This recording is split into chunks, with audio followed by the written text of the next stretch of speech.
성도 여러분 반갑습니다. 9월 12일 365일 말씀과 함께 시간입니다. 오늘 읽을 말씀은 에스겔서 27장에서 30장의 말씀입니다. 27장에는 하나님 앞에서 겸손히 행할 줄 모르던 두로의 멸망에 대한 애가입니다. 세계적으로 명성을 떨치며 영광을 누렸던 두로의 멸망을 진심으로 애도하는 노래가 아닌 하나님의 진노를 당해 결국 망하게 되었음을 조소하고 있습니다. 에스겔은 두로의 영광과 아름다움과 강한 군사력을 먼저 찬양하고 난 후 성읍의 몰락에 대해서도 애도하는데 멸망의 비참함과 확실성을 대조적으로 강조하기 위함입니다.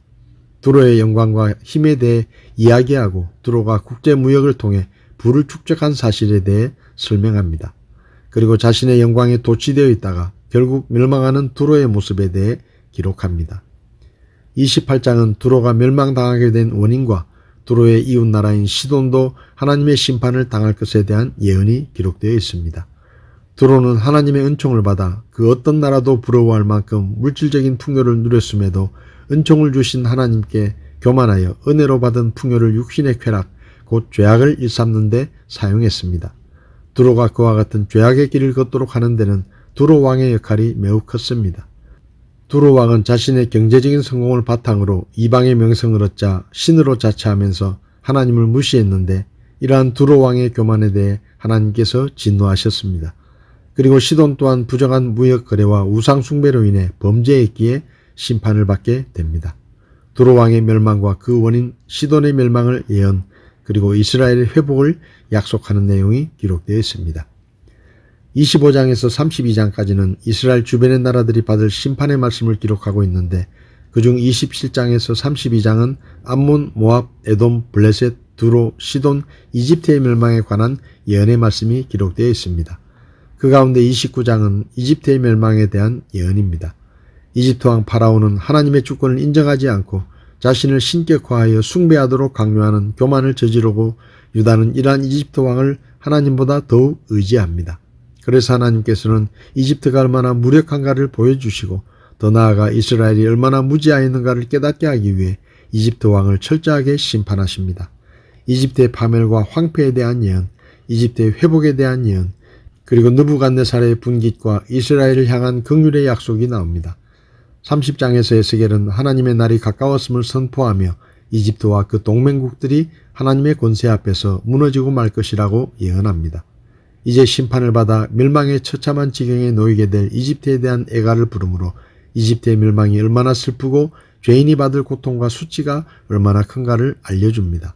특별히 이집트의 파멸을 주의 날로 말하는데 에스겔은 이방에 대한 진멸을 주의 날이라고 하므로 당시 세상 세력의 핵심으로 자리 잡고 있는 이집트의 파멸을 설명합니다. 이는 하나님께서 친히 바빌론을 일으켜서 교만한 국가를 처벌하고 계심을 분명히 나타내는 것입니다. 오늘 제 마음에 와닿은 말씀은 에스겔서 28장 2절의 말씀입니다. 사람아 두로의 통치자에게 이르기를 주 하나님이 이같이 말하노라. 내 마음이 높아졌으므로 내가 말하기를 나는 하나님이니라. 내가 하나님의 자리 곧 바다들의 한가운데 앉아있다 하였도다. 내가 내 마음을 하나님의 마음같이 정할지라도 너는 사람이요 하나님이 아니니라. 28장에는 두로와 시돈의 멸망에 대한 예언이 기록되어 있는데 두로와 시돈은 지금의 레바논 지역에 해당하는 당시 페니키아에 속한 지중해 항구 도시로 정치, 경제, 군사, 무역에 앞서가는 강력한 도시 국가들이었습니다. 성경을 보면 두로가 멸망하게 된 원인은 두로 왕의 교만 때문이었습니다.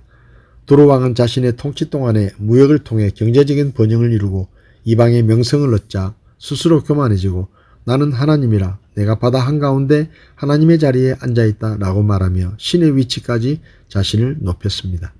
그러나 하나님께서는 그를 향해 내가 물질적인 풍요로 인해 마치 하나님이 된 것처럼 우쭐댄다마는 너는 신이 아니고 보잘것없는 사람일 뿐이니라 라고 말씀하시며 다른 민족 중에서 무서운 자들을 데려다가 그의 왕국의 아름다움과 영광을 무너뜨리고 짓밟히게 하시고 그를 구덩이로 끌어내어 죽게 할 것이라고 말씀하셨습니다. 교만이라는 말을 사전에서 찾아보면 잘난 체 않은 태도로 겸손함이 없이 건방짐이라고 설명합니다. 특별히 하나님 앞에서의 교만은 창조주 하나님을 망각하고 자신이 피조물이라는 것을 잊어버리고 자기에게 일어난 성공과 승리가 자신의 노력으로 된 것으로 착각하며 하나님께 감사하지 않는 것입니다. 사람이 교만해지면 하나님을 두려워하지 않고 악을 행하며 하나님을 대적하고 하나님을 의지하며 사는 의인들을 미워하고 괴롭힙니다.